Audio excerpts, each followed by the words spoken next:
Y hace un paréntesis haciendo una advertencia contra los falsos maestros. Esos maestros que han surgido por ahí y que se dicen ser maestros, que se dicen ser doctos, que se dicen ser guías, pero son, como dice la Escritura, falsos dirigentes, guías de ciegos. Ellos mismos están ciegos y guían a otros ciegos para que caigan en el mismo hoyo. Y la palabra del Señor comienza diciendo en el versículo 1: amados, no creáis a todo espíritu, sino probad los espíritus si son de Dios, porque muchos falsos profetas han salido por el mundo. En esta parte de la Biblia yo quiero que pongas mucha atención, porque es de vital importancia que tú estés bien parado, bien cimentado. Que no te vengan a mover el tapete y te hagan cambiar de idea, te hagan dudar de tus convicciones, que deben de estar bien estructuradas en lo que la palabra del Señor nos enseña continuamente. Por eso dice, hablándote a ti como iglesia, dice amados, hablando en plural, diciéndole a cada uno de ustedes: no crean a toda palabrería que te vengan hablando, que te toquen a la puerta de tu casa y te digan: mira, yo te traigo una doctrina totalmente diferente, porque la que tú has venido escuchando no tiene certidumbre, no tiene veracidad, no tiene certeza, no tiene fundamento. Si tú conoces perfectamente las Escrituras, vas a saber si lo que te está diciendo aquella persona es mentira o es verdad. Cuando dice no creáis a todo espíritu, es porque hay espíritus engañadores que entran dentro de las personas, y no es que necesariamente venga un espíritu maligno o un espíritu bueno y te hable de una manera misteriosa. Cuando dice amados, no creáis a todo espíritu, es porque una persona que está llena de mentira, de error, de falsedad, vendrá y tratará de engañarte por medio de esa persona. Más bien dice, probad los espíritus si son de Dios.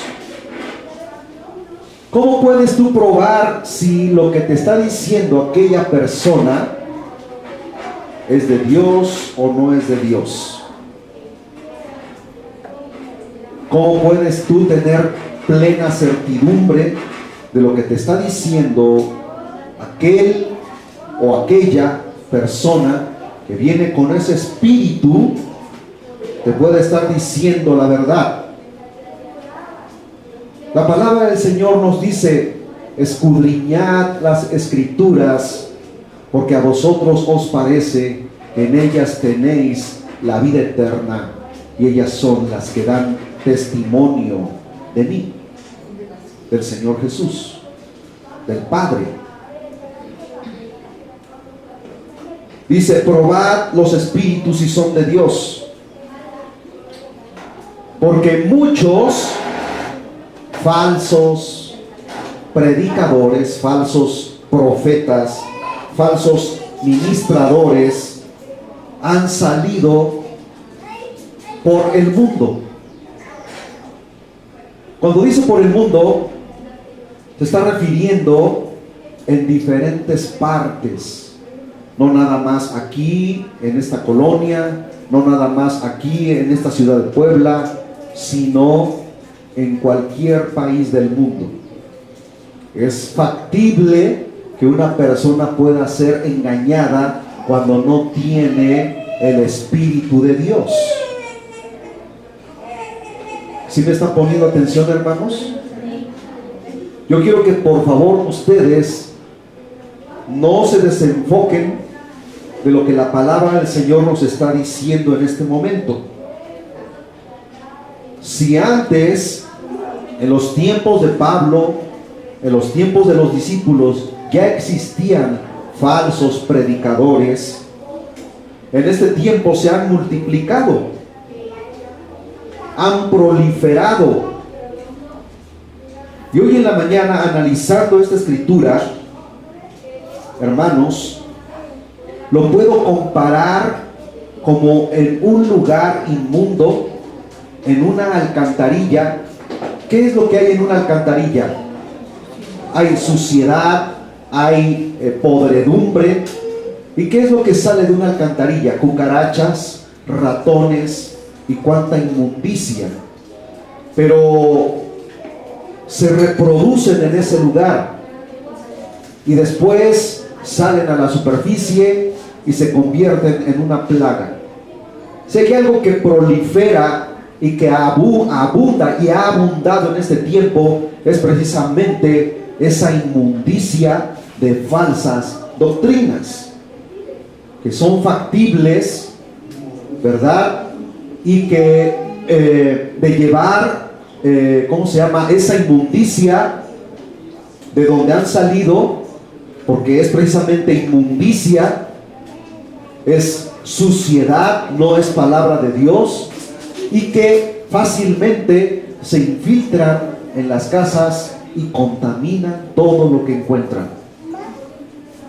¿Podemos hacer esa comparación, hermanos? Y es muy difícil de erradicar. Cuando una casa es invadida de plaga, se buscan una y mil formas de cómo combatirla, y parece que entre más la combates, más se multiplica. Cuando esa plaga de falsas doctrinas entra en una familia, por una sola persona contaminará a toda la familia, y todos serán fácil presa de contaminación en sus mentes y en sus corazones. Serán engañados fácilmente. La Escritura nos dice: probad los espíritus si son de Dios. Ya te di una respuesta de cómo puedes tú probar los espíritus si son de Dios. ¿Cómo los puedes probar y reconocer si lo que te está diciendo aquella persona es palabra de Dios o es mentira, es una falsa doctrina? Es porque tú estás escudriñando las Escrituras y porque te estás congregando en una iglesia donde te están doctrinando, donde te están ministrando, donde te están predicando la verdad. Pero ¿cómo puedes tú tener la plena convicción de lo que aquella persona te está diciendo? Es porque el mismo Espíritu de Dios te lo revela. Tú no puedes abrirle la puerta a cualquier persona que venga y te toque y le des acceso para escuchar mentiras, errores, doctrinas que dice la Biblia que son de demonios. Somos una congregación pequeña, pero no queremos aquí muchedumbre. No queremos aquí algarabía, no queremos aquí, hermanos, cantidad, sino calidad. ¿Estamos de acuerdo en eso? ¿De qué sirve tener una iglesia atestada de gente, abarrotada de gente, y solamente de ese 100%, solamente 1% son verdaderamente cristianos. Un 99% viven una vida igual o peor que la del mundo. La palabra del Señor nunca habla de multitudes, nunca habla de una iglesia en muchedumbre, siempre habla de una manada pequeña. Porque dice, muchos son llamados, pero muy pocos los escogidos. Y yo quiero que tú reflexiones en la palabra de Dios, que no te dejes influenciar, que no seas susceptible de dejarte llevar por lo que te dice cualquier charlatán que viene con una Biblia en la mano y te quiera engañar. Lo vamos a ver más adelante, porque dice en el versículo 2, en esto conoced el Espíritu de Dios. Dice, en esto tú debes de conocer el Espíritu de Dios. ¿Cómo? Todo espíritu que confiesa que Jesucristo ha venido en carne es de Dios. Si aquella persona te predica de Jesucristo y tú lo cuestionas diciéndole Jesucristo es Dios, y aquella persona te responde Jesucristo es Dios, ese espíritu es de Dios. Pero si te dice que Jesucristo no es Dios y que Jesucristo no es el creador del universo, entonces es un espíritu mentiroso que te quiere hacer creer que te viene predicando de Jesucristo, pero no está declarando toda la deidad de Jesucristo. Por eso es importante cuando dice todo espíritu, se refiere a las personas.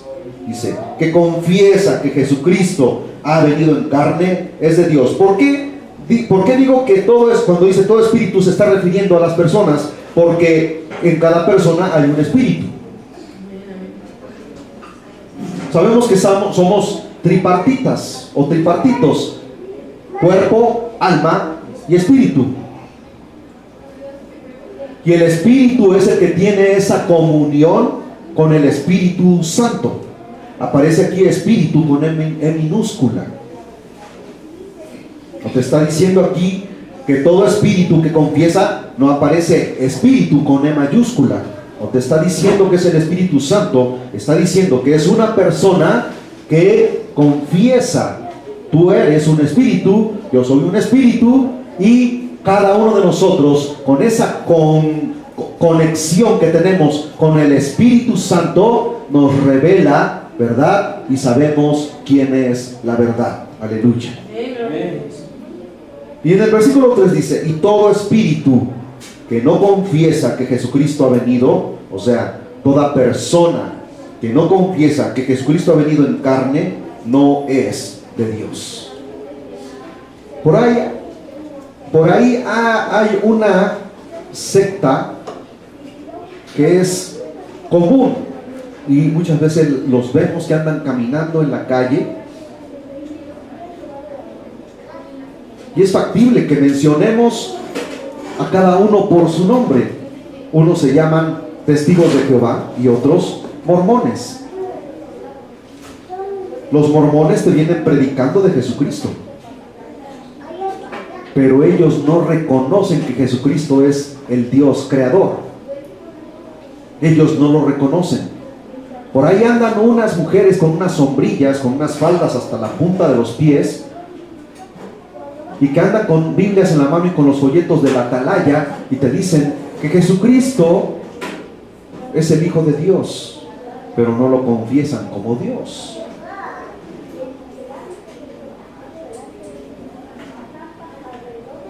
¿Es un espíritu bueno? A ver, hermanos. Entonces, ¿los debes escuchar? Pregunto, ¿los debes escuchar? Ni siquiera darles entrada en tu casa, porque miren, cuando un cristiano le abre la puerta a un espíritu de una doctrina equivocada, no tan solo entra ese espíritu de esa persona con ese espíritu de mentira, sino que le estás abriendo la puerta a una multitud de demonios que te van a convencer de que Jesucristo no es Dios. ¿Sí estamos de acuerdo? Todo está que tú te pongas a dialogar con ellos, que es más fácil, hermano, si tú no tienes la plena certidumbre, la convicción y la palabra de Dios bien fundamentada, es más fácil que tú les creas a ellos, a que tú los convenzas de que Jesucristo es la verdad. Los mormones vienen y te hablan de Jesucristo, pero te hacen a un lado la Biblia y te ponen enfrente la Biblia del mormón, de José Smith.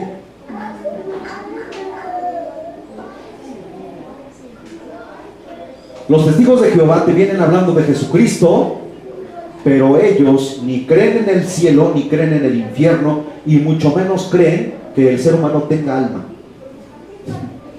Esa es la peor, hermanos, mentira que el diablo les ha sembrado en sus corazones. Ellos piensan que cuando una persona muere, entra en un estado de aletargamiento, que el alma, bueno, si el alma no existe, entonces ahí se acaba todo para él. No existe más nada. Ahí cesa la existencia de aquella persona. No creen en un infierno. No creen que al morir siendo salvos puedan ir al cielo. No creen en un arrebatamiento de la iglesia. No creen que Jesucristo sea el creador del universo. Entonces, ¿qué te predican? Ya tú los has escuchado muchas veces y te hablan de un reino terreno.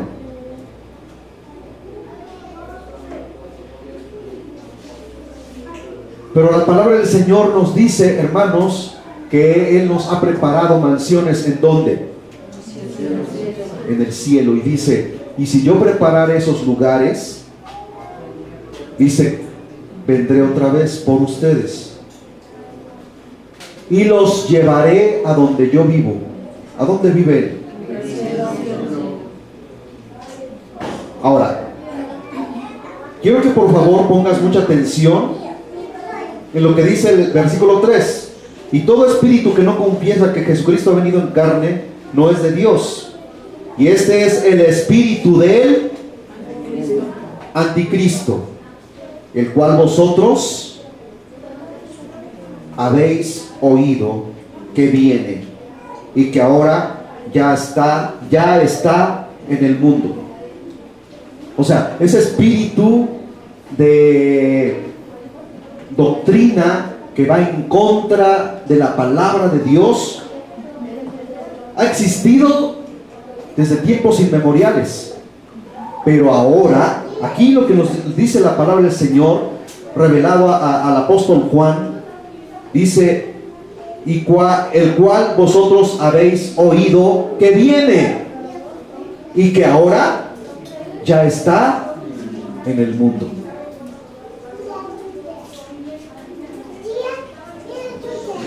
¿Cuántos testimonios has escuchado tú de personas que incluso ahorita se dicen vicarios de Cristo? Tú los conoces muy bien y sabes perfectamente de qué personas te estoy hablando.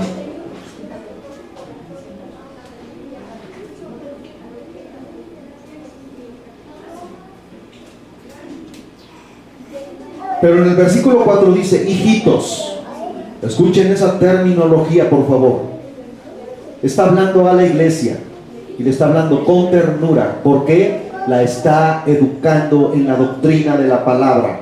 Vosotros sois de Dios y los habéis vencido.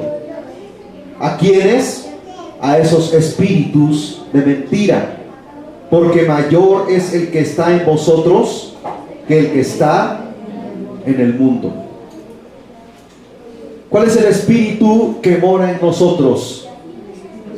A ver, sin miedo, hermanos. Si se equivocan, no hay problema, porque estamos en una escuela dominical y por eso estamos aprendiendo. ¿Cuál es el espíritu que mora en nosotros? El Espíritu Santo. Amén. En el versículo 5 nos dice, ellos, o sea, hablando de los que predican esas doctrinas equivocadas, ellos son del mundo. Por eso hablan del mundo y el mundo los oye. Tú ves a la gente allá, ¿verdad? Escuchándolos. Recorren calles, recorren colonias, recorren ciudades, recorren continentes. Porque están en todas partes del mundo. Y el mundo dice, los oye. ¿Tú eres del mundo? Entonces, ¿qué debes de hacer? Cerrar tus oídos a esas doctrinas de demonios. Porque no son otra cosa, doctrinas de demonios. Dice, por eso hablan del mundo y el mundo los oye. En el versículo 6 nos dice, nosotros somos de Dios. Hablando de quiénes. ¿Quiénes somos nosotros? La iglesia del Señor. El que conoce a Dios, y aparece Dios con mayúscula, hermanos, nos oye. Y está hablando aquí el apóstol Juan, inspirado por el Espíritu Santo, le dice, el que conoce a Dios oye la palabra y la recibe. Amén. El que no es de Dios no nos oye. Tú puedes estar aquí y estar pensando en otras cosas. Ten cuidado, porque el diablo te puede estar engañando. No es simplemente el hecho de estar aquí, presente, cuerpo presente, mente ausente, porque el diablo te permite venir a la iglesia, te permite congregarte, pero estar pensando, tu mente divagando en otras cosas, y te está engañando porque no te estás concentrando en la palabra de Dios, la cual debe ser el fundamento de nuestras vidas. Debe ser en tu vida el hecho de venir aquí, el estar concentrado en lo que la palabra de Dios, una sola palabra que se pronuncia aquí, y que tú, por estar pensando en otras cosas o estarte distrayendo en otras cosas, puede ser vital y tu vida se puede perder. No estamos hablando aquí con el afán de espantar a nadie, pero el diablo siempre buscará la forma de distraerte para que no pongas atención en las palabras clave que son importantes en las escrituras, hermanos, porque no es nada más leer por leer, sino es leer y comprender, asimilar, analizar lo que la palabra de Dios nos está diciendo. Dice aquí, en esto conocemos el espíritu de verdad y el espíritu de error. Que si somos de Dios, podremos discernir, hermanos, fácilmente, porque el Espíritu Santo nos revela a través de su palabra, porque nos viene a la mente y al corazón la palabra de Dios y te dice, eso que te está diciendo no está en las escrituras. El diablo, hermanos, dice la escritura que es mentiroso y padre de mentira, y él va a utilizar la misma escritura para engañarte. No utilizó las palabras de Dios para engañar a Adán y a Eva. No utilizó las mismas escrituras para tratar de seducir y hacer caer a nuestro Señor Jesucristo en el desierto. El diablo conoce mejor las escrituras que nosotros, hermanos, y él las va a utilizar de una manera equivocada para torcer la palabra de Dios y hacerte creer en una mentira disfrazada de verdad. Los verdaderos hijos de Dios, escuchen, los verdaderos hijos de Dios han nacido de Él. ¿De quién es Él? de Jesucristo por medio de la fe en la propiciación del Hijo unigénito. En el versículo 7 nos dice: amados, amémonos unos a otros, porque el amor es de Dios. Todo aquel que ama es nacido de Dios y conoce a Dios.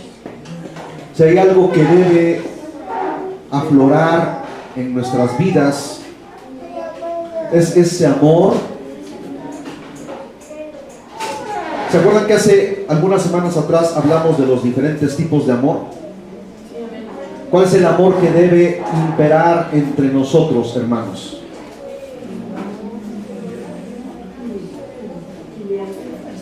Bueno, el amor filial es el amor que existe entre, ¿cómo se llama? La palabra filia o filios viene del griego, ¿verdad? Que significa del amor que siente un padre hacia su hijo, y un hijo hacia su padre, ¿verdad? Hacia un hermano. Pero el amor que Dios nos manifiesta aquí, hermanos, es el amor ágape, que es el amor que viene directamente de arriba, y ese jamás se equivoca, y en ese amor no hay error. En el amor filial hay errores, en el amor estorge hay error también, en el amor eros, que es el amor que siente un hombre por una mujer o una mujer por un varón, es un amor que tiene equivocaciones, que tiene errores. Pero el amor de Dios, el amor ágape, ese es perfecto, hermanos, y ese es el que debe imperar en la iglesia constantemente. Versículo 8 dice: el que no ama no ha conocido a Dios, porque Dios es amor. Este debe ser un texto bíblico que tú te debes de aprender de memoria. Por eso, cuando tú veas una situación en la que no se está manifestando el amor de Dios en la iglesia, entonces debes salir de allí. Porque el amor los unos con los otros es el amor que Dios ha manifestado. Dice, Dios manifestó su amor, que dio su vida por todos y cada uno de los pecadores. Amén. Para que nadie se pierda, mas tenga vida eterna. Y dice, el que no ama no ha conocido a Dios, porque Dios es amor. Este sería 1 de Juan capítulo 4 versículo 8. Es para que tú te lo aprendas de memoria, hermano, y para que lo practiques, para que lo practiquemos de una manera recíproca. En esto se mostró el amor de Dios para con nosotros, en que Dios envió a su Hijo unigénito al mundo para que vivamos por Él. Cuando la palabra del Señor nos dice, en esto se mostró el amor de Dios para con nosotros, en que Dios envió a su Hijo unigénito al mundo para que vivamos por Él, es lo que muchas veces he mencionado. Mucha gente dice, yo andaba buscando a Dios hasta que lo encontré. Pues que Dios estaba perdido. ¿Quién estaba perdido, hermanos? Nosotros éramos los perdidos. Más bien Él nos encontró a nosotros.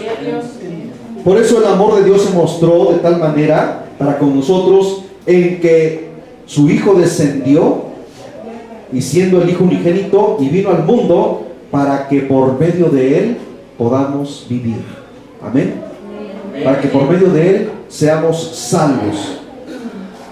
En el versículo 10 dice, en esto consiste el amor, no en que nosotros hayamos amado a Dios, sino en que Él nos amó a nosotros y envió a su Hijo en propiciación por nuestros pecados. Si tú vas a San Juan capítulo 15 versículo 13, en el Evangelio de San Juan, vamos por favor a esa parte de la Biblia.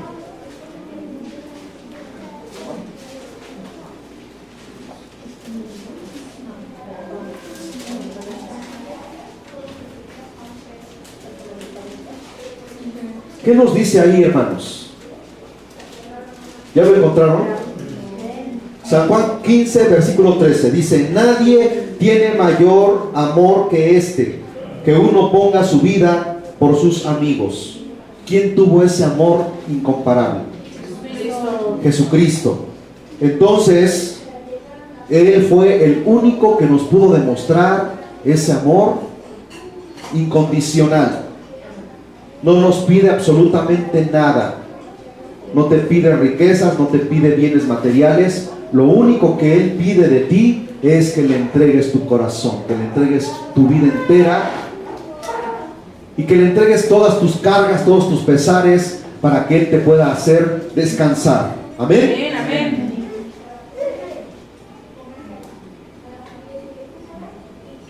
Versículo 11, perdón. Amados, si Dios nos ha amado, así debemos también nosotros amarnos unos a otros. Fíjense que todo lo que nos dice aquí la palabra del Señor circunda, hermanos, alrededor del amor, y el punto principal es el amor.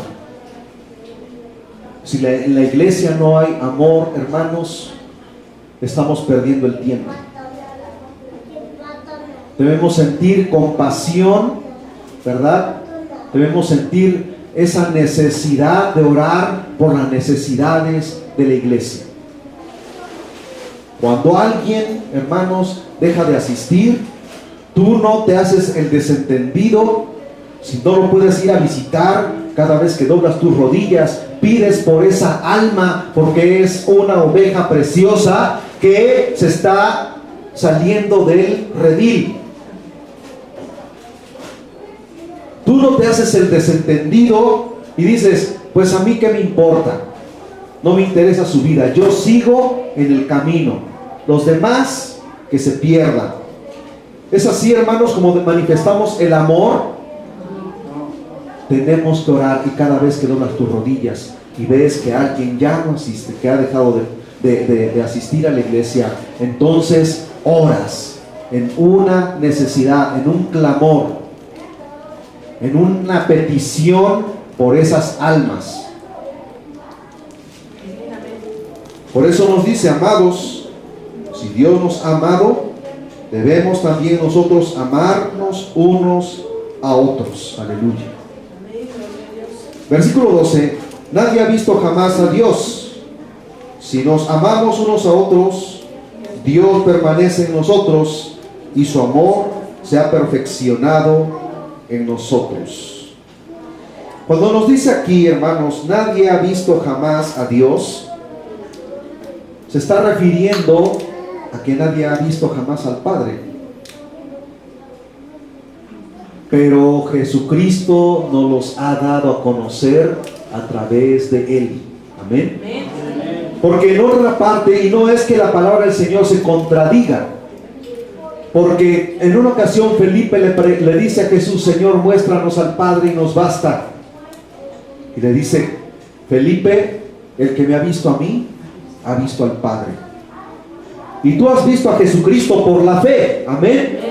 Así que, aunque no lo has visto físicamente, simplemente por la fe en Jesucristo has conocido al Padre, porque el Padre fue el que envió a su Hijo, y por medio de su Hijo, hermanos, es que conocemos de una manera espiritual a Dios. Si somos fieles a Él, algún día muy cercano, hermanos, lo podremos contemplar. Aleluya. Pero ya en un estado de santidad en la que este cuerpo ahorita, hermanos, no puede ver la gloria de Dios. No lo podemos mirar así. Con nuestra condición humana de pecado, caeríamos fulminados, caeríamos muertos. Pero Dios ha prometido, hermanos, algún día veremos a Jesucristo. Aleluya. Bendito sea su santo nombre. En esto, en el versículo 13, conocemos que permanecemos en Él y Él en nosotros, en que nos ha dado de su Espíritu. Y aparece Espíritu con E mayúscula. De esta forma, a través del amor entre hermanos, es como realmente conocemos nosotros que el Espíritu Santo mora en cada uno de nosotros. Amén. En el versículo 14 dice: y nosotros hemos visto y testificado y testificamos que el Padre ha enviado al Hijo, el Salvador del mundo. Bueno, qué mayor privilegio, ¿verdad? El de Juan, el haber visto al Hijo de Dios. Y no tan solo el haber recostado su cabeza en su regazo, el Señor Jesús en su pecho, sino haberlo visto morir en la cruz, porque fue el único que lo miró, el que estuvo presente cuando Jesús estaba entregando su vida en propiciación por nuestros pecados en la cruz, y lo vio morir y lo vio resucitar, hermanos. Qué maravilloso, porque Él fue el que corrió más rápido y entró en la tumba, y después Pedro venía detrás de él y entró en la y no se atrevió a entrar, sino que Pedro llegó y entró y ¿cómo se llama? Y vio que la tumba estaba vacía. Fueron los primeros testigos después de María, ¿verdad?, en contemplar la tumba vacía de nuestro Señor Jesucristo.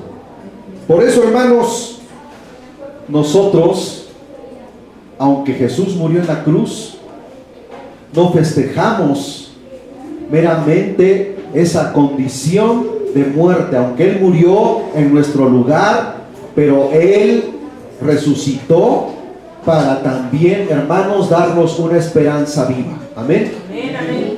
Si tú tienes un familiar que murió creyendo en nuestro Señor Jesucristo, tienes una esperanza. Y esa persona, ese familiar cercano, murió con esa esperanza de que algún día el Señor Jesús lo resucitará de entre los muertos. Aleluya. Versículo 15. Y todo aquel que confiese que Jesús es el Hijo de Dios, Dios permanece en él y él en Dios. Siempre tienes que testificar. Dice: todo aquel que confiese que Jesús es el Hijo de Dios, Dios permanece en él y él en Dios. Muchas veces en la vida del cristiano, sin que se dé cuenta, entra un espíritu de vergüenza. Escuchen lo que estoy diciendo: espíritu de vergüenza y espíritu de incredulidad. ¿Será que existen esos espíritus? ¿No dice la palabra del Señor que hay espíritus de mentira, espíritus de error?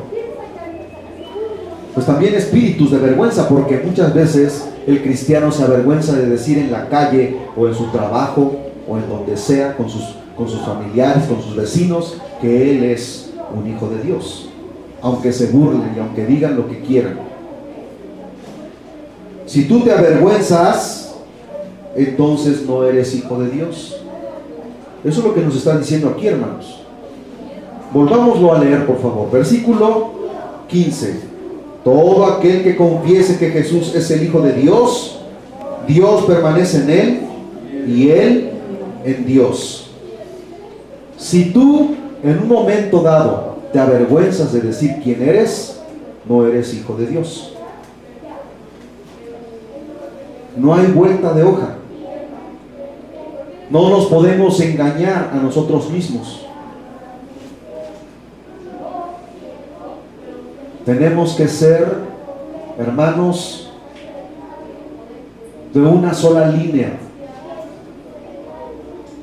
No puedes tú decir aquí que eres hijo de Dios y allá afuera avergonzarte del Hijo de Dios. Lo confiesas aquí y lo confiesas a donde sea, porque sabes en quién has creído. Yo no me avergüenzo, porque dice el apóstol Pablo: no me avergüenzo del Evangelio, porque es poder de Dios que viene de lo alto y que es una promesa primeramente para el judío y después para el gentil. Antes tú creías en una mentira, en una aberración, y no te avergonzabas en la calle de postrarte en medio de la calle al pasar enfrente de un nicho y arrodillarte y santiguarte, y no te avergonzabas porque estabas en el error y creías que esa era la verdad, aunque era una mentira irrefutable. Y ahora, porque eres un creyente y la gente te pregunta ¿quién eres tú? Y dices: no, yo no, mi esposa, mi esposo, mis hijos, mi papá, mi mamá, yo solamente soy un simpatizante. Si te avergüenzas, créeme que el Señor se entristece, pero también, hermanos, en aquel día Él sentirá más vergüenza de ti que de la que tú sientes ahora por Él. Porque cuando estemos delante de su presencia, dice el Señor, que el que lo confiese aquí en la tierra, Él también lo confesará delante del Padre en aquel día. Y el que se avergüence de Él y lo niegue, Él también se avergonzará de Él y lo negará delante del Padre, y le dirá: malditos, apartaos de mí al fuego eterno preparado para el diablo y sus ángeles. Esa sí será una verdadera vergüenza. La vergüenza que nunca has sentido aquí en la tierra, como si salieras a la calle totalmente desnudo y todo el mundo te mirara y tú tratando de cubrirte. Delante de Dios no habrá nada que te cubra, porque estarás completamente desnudo delante de Él, y Él sacará a la luz todas tus inmundicias. ¿Sí están entendiendo, hermanos? No habrá ningún pensamiento, ninguna cosa que hayas deseado en el corazón que tú digas: ay, pues eso solamente quedó entre mí y mí, nada más. Nadie lo sabe, ni mi esposa. Dios lo sacará a la luz y te lo mostrará en una pantalla y dirá: mira, esto fue lo que pensaste, esto fue lo que tú deseaste, y te lo sacará a la luz. Y no habrá absolutamente nada que no se sepa. Versículo 16. Y nosotros hemos conocido y creído el amor que Dios tiene para con nosotros. Dios es amor, y el que permanece en amor permanece en Dios y Dios en él. Muchas veces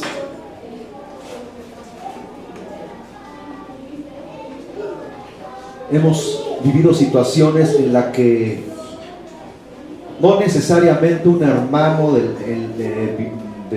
biológico, un hermano de la carne, ¿verdad?, engendrado por tu papá y por tu mamá, que te haya ofendido o te haya hecho algo malo.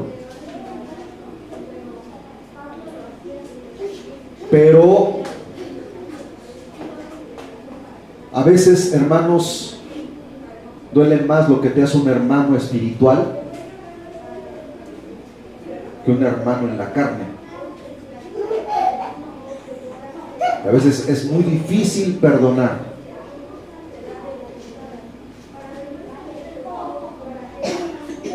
O a veces no queremos reconocer lo malo que le hemos hecho a un hermano en el espíritu. ¿Alguna vez has defraudado a un hermano? ¿Alguna vez no solamente has defraudado a tu hermano, sino has defraudado a Dios? ¿Alguna vez has calumniado? ¿Alguna vez te has hecho de la vista gorda? ¿Alguna vez has pedido prestado algo y no lo has devuelto? ¿Alguna vez has hecho alguna mala negociación con tu hermano o tu hermana en el espíritu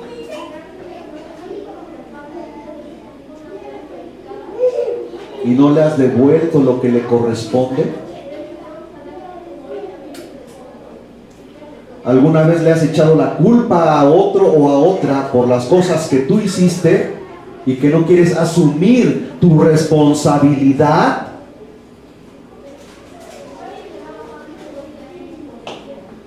Dice aquí: y nosotros hemos conocido y creído el amor de Dios que tiene para con nosotros. Dios es amor, y el que permanece en amor, permanece en Dios y Dios en él. En una ocasión, Jesús entró en la casa de un publicano llamado Zaqueo. Y Zaqueo era un judío, era de la misma raza de Jesús. Y Jesús le habló de estas cosas. Jesús le habló del amor hacia tus congéneres, hacia tu prójimo.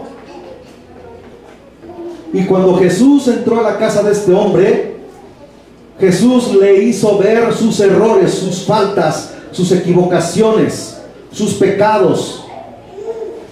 Y este hombre se pone de pie y dice: Señor, si alguna vez he defraudado a mis hermanos, se los devolveré 3, 4 veces. Y a cada uno de ellos les devolveré lo que yo les he robado. Y entonces Jesús expresó estas palabras: hoy ha llegado la salvación a esta casa.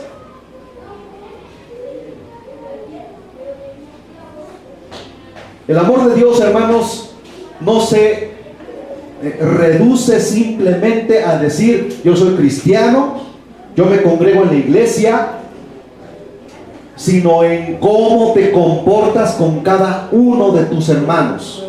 Si alguna vez has defraudado, más vale que enmiendes ese error, porque en aquel día el Señor te puede dar una gran sorpresa. Y ese es el amor de Dios, en que reconozcamos en qué hemos fallado e ir y enmendar ese error con aquel hermano o hermana a la cual le hemos hecho tanto daño.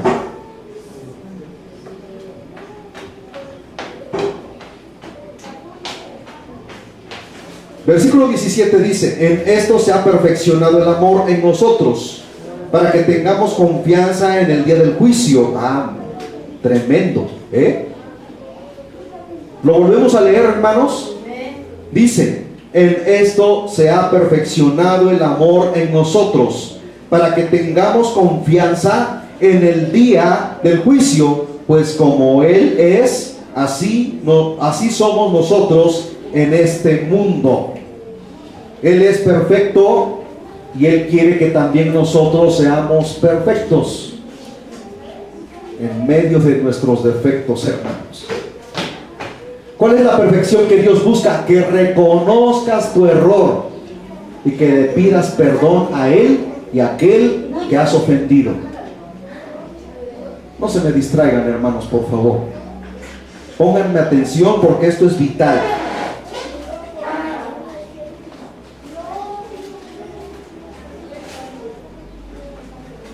Lo voy a volver a leer.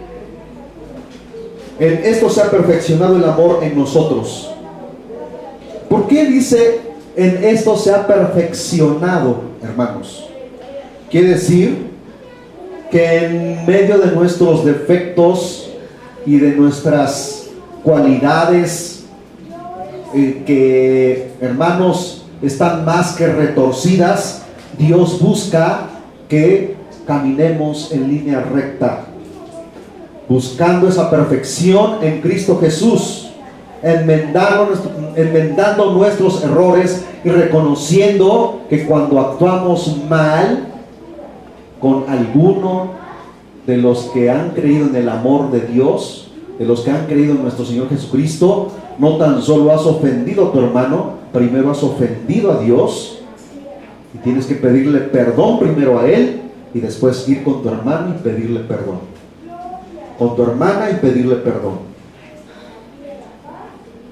Y de esa manera buscamos en medio de nuestros defectos ese ejemplo que Jesucristo nos marca, como caminando, hermanos, como mirando al invisible, como siguiendo a aquel en el cual no hay defecto, no hay mancha, no hay arruga, no hay nada con lo cual se le pueda señalar. Porque dice, en el amor no hay temor, sino en el versículo 18 dice, en el amor no hay temor, sino que el perfecto amor echa fuera el temor. Cuando una persona, hermanos, pónganme atención, cuando un cristiano no practica el amor de Dios, vive con temores, vive en incertidumbre, y viene el espíritu de incredulidad y le hace dudar, porque dice, en el amor no hay ninguna clase de temor, sino que el perfecto amor echa fuera el temor. Cuando hay faltas en nuestra vida, hasta de la oscuridad te da miedo, porque no mora el amor de Dios en ti. Hay un espíritu que te mueve a una situación de tener temores, miedos, incertidumbre, incredulidad. Por eso dice, pero el perfecto amor, ¿qué es lo que hace? Echa fuera el temor. No existe ninguna clase de temor cuando tú estás en perfecto amor con el Señor y con tus hermanos. Aleluya. Porque el temor lleva en sí, ¿qué dice? Castigo. Tu propia conciencia no te deja tranquilo. Y tienes el temor de que algún día a ti te hagan lo mismo o te pase algo peor de lo que tú le hiciste a tu hermano. Entran esos temores, esa situación, y no te deja en paz. ¿Por qué? Porque hay un espíritu que te está dominando. Por eso tenemos que reconocer que hemos fallado, y antes de que vengan consecuencias, pedir perdón y enmendar el error. De donde el que teme no ha sido perfeccionado en el amor. ¿Hay alguno aquí que tenga temores? ¿Hay alguno aquí que viva con miedos? ¿Hay alguno aquí que en este momento la palabra de Dios le está hablando y te está diciendo, cuidado, porque en el juicio saldrán todas las cosas y no habrá nada que tú hayas ocultado que no salga a la luz? Versículo 19. Nosotros le amamos a Él porque Él nos amó primero. O sea, tú no dices, Señor, yo te amo porque soy una persona muy buena. ¿Quién puede decir eso aquí en la tierra? Nadie. No le amamos porque digamos, es que yo soy una persona que hace muchas cosas buenas, he ayudado a mucha gente. No somos buenos. Dice el Señor, no es por obras para que nadie se gloríe, para que nadie se jacte. Dice, nosotros le amamos a Él porque Él, a ver, hermanos, nos amó primero. Y si Él nos amó primero, ¿qué tenemos que hacer nosotros? También amarnos los unos a los otros. No amas si tú defraudas. No amas si tú cometes faltas y no enmiendas tus errores. No es un amor en el que digas, ay hermano, yo te amo con todo mi corazón, y le das un abrazo y hasta un beso en la mejilla. Eso no es amor, hermanos. El amor se manifiesta reconociendo en que hemos fallado y tener el valor civil y por medio del Espíritu ir y reconciliarte con tu hermano. Y si lo has defraudado, dile: hermano, te devuelvo lo que te defraudé. Amén. Amén, amén, gloria a Dios. Versículo 20. Si alguno dice: yo amo a Dios, y aborrece a su hermano, ¿qué es? Mentiroso. Mentiroso. Pues el que no ama a su hermano, a quien ha visto. Y luego hace una pregunta, quiero que ustedes la lean en voz alta. ¿Cómo puede amar a Dios a quien no ha visto? ¿Cómo podemos decir amo a Dios al cual no he visto, y aborrecer a mi hermano con el cual convivo constantemente?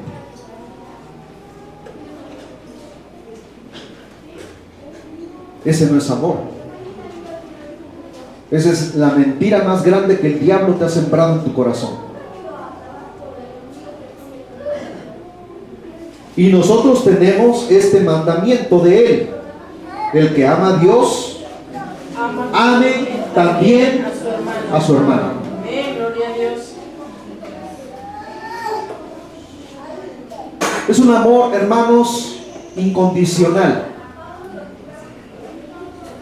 Es un amor en el que sí, como seres humanos, muchas veces tenemos fricciones y a veces nos sentimos ofendidos u ofendemos. Si hemos ofendido, tenemos que ir a pedir perdón. Y si aquella persona nos ofendió y nos viene a pedir perdón, tenemos que perdonar. Amén. Y reconciliarnos. Muchas veces el Señor Jesús dio enseñanzas diciendo, dice: si tuvieres alguna necesidad y fueres y te encerrares en tu recámara y allí te acordares que tienes un pendiente con tu hermano, levántate, ve y reconcíliate con tu hermano, y después ven y pídeme lo que quieras. Dice el Señor: pedís y no recibís, porque pedís mal. A veces decimos: Señor, Señor, ¿por qué no me respondes? ¿Por qué no me escuchas? ¿Por qué te estoy pidiendo durante tanto tiempo? Es que hay algo que está obstruyendo la bendición de Dios. Y solamente la palabra de Dios, por medio del Espíritu Santo, nos va a revelar cuál es la muralla o el techo enorme de una losa así de grande que no permite que la bendición de Dios venga sobre tu vida. Tenemos que reconocer en qué hemos fallado, en que no nos hemos amado como hermanos. Y si no nos hemos amado como hermanos, la palabra del Señor dice aquí que el que no ama a su hermano no conoce a Dios, porque Dios es amor. Pónganse de pie, por favor.